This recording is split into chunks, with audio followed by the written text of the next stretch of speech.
Recording studio Madhuban.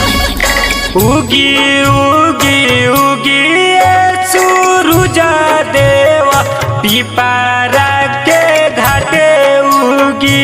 Pipara के घाटे उगी, पिपारा के घाटे उगी।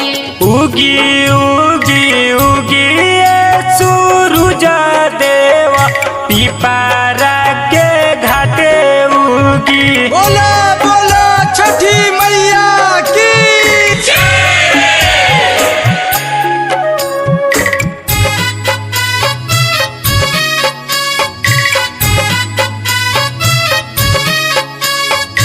साथे जोरी रंथवा सवारी के दर्शन देखाइया के। दर्शन देखाइया के, दर्शन देखाइया के। पनिया में लेके रगियान जल्दी चली अरग देवे। जय जय जय छठी मैया, जय जय जय छठी मैया, जय जय जय छठी मैया, जय जय माँ।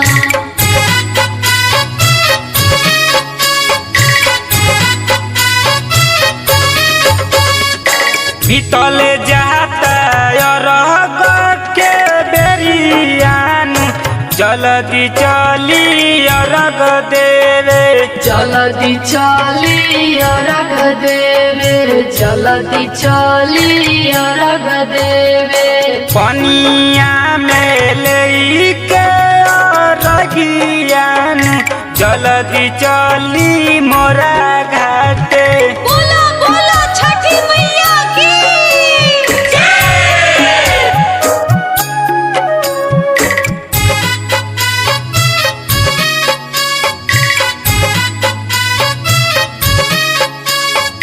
राइटर नंदू जी के कही दी जाई के ले आई दी।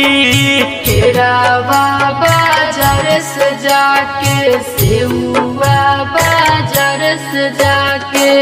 कुंदन याद से कोई दी गीतिया गवाई दी।